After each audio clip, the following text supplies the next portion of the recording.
Good morning students. आज हम लोग बायोसेक्टर का हाउ टू ऑर्गेनिज्म रिप्रोड्यूस इस चैप्टर को देखेंगे। हम लोगों ने प्रीवियस वीडियो में लाइफ प्रोसेस भी देखा है, बायो के और भी चैप्टर्स देखे हैं लेकिन इसमें हम लोग देखेंगे रिप्रोडक्शन को। ठीक है, कोई भी लिविंग बीइंग है, ठीक है, लिविंग बीइंग है तो ये जन्म लिया है, have got birth, have to die, जिसने जन्म लिया उसे मरना है। तो इसके सर्वाइवल के लिए हमने कौन कौन से प्रोसेस देखे थे? डाइजेशन, रिस्पिरेशन, सर्कुलेशन, ठीक है, एक्सक्रीशन।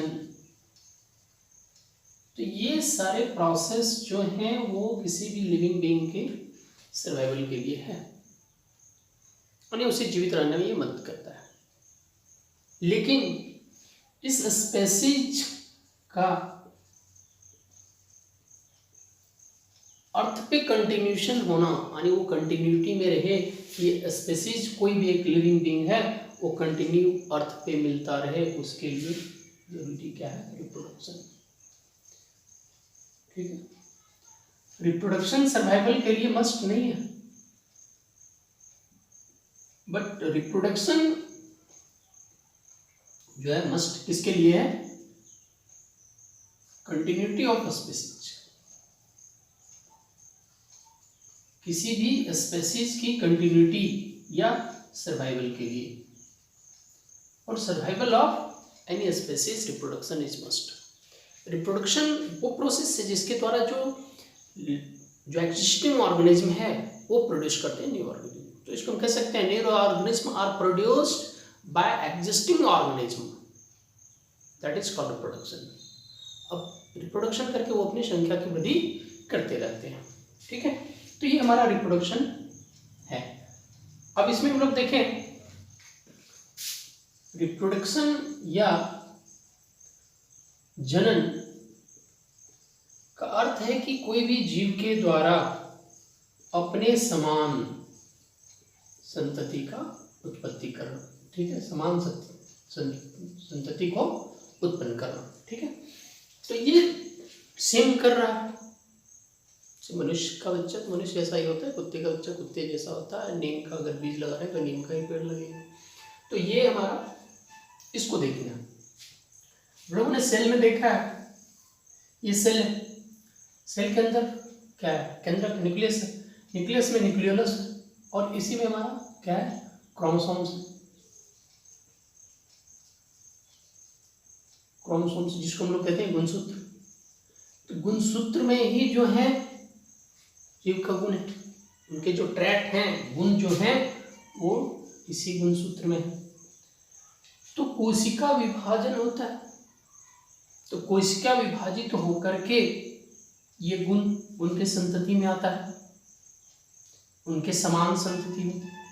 तो इन गुणसूत्र में यहाँ पर क्या है? डीएनए है, प्रोटीन है, ये हमारा केमिकल रासायनिक चीजें। यहाँ पर बहुत सारे बायोकेमिकल प्रोसेस होते हैं और इस बायोकेमिकल प्रोसेस के द्वारा डीएनए जो है सो अपना एक डुप्लीकेशन करता है, यानी डुप्लीकेट कॉपी बनाता है। ठीक है, और वही डुप्लीकेट कॉपी जो है सेल डिवीजन के बिफोर, यही डुप्लीकेट कॉपी यहाँ पर अपने पेरेंट डॉटर सेल को दे रहा है। डॉटर सेल में आ रहा है लेकिन कुछ न कुछ कारण में ये थोड़ा सा भिन्न होता है, चेंजेस आ जाता है। अगर बायोलॉजिकल ये बायोकेमिकल प्रोसेस में कुछ चेंजेस आ जाता है और उस चेंजेस के कारण ये जो आया ट्रैट थोड़ा सा डिफरेंट आया और इसी चेंजेस को हम क्या कहते हैं? वेरिएशन। ठीक है, और ये वेरिएशन का इंपॉर्टेंस कैसे, इसको देखो। इंपॉर्टेंस मीन्स उसका महत्व क्या है? कोई लिविंग बीइंग सर्वाइव कर रहा है, अब अनफॉर्चुनेटली किसी प्रकार का नेचुरल डिजास्टर हुआ या अर्थक्वेक आ गया या ग्लोबल वार्मिंग के कारण है या एस्ट्रॉइड आकर के स्ट्राइक कर गया अर्थ पे, तो कोई भी लिविंग बीइंग सर्वाइव कर रहा है एक प्लेस पे।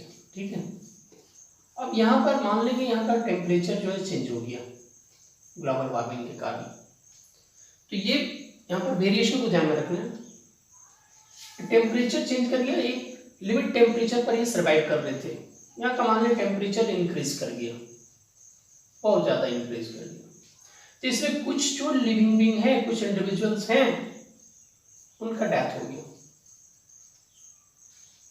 ठीक है, कुछ सर्वाइव कर रहे, मान लीजिए इतना सर्वाइव कर रहे हैं,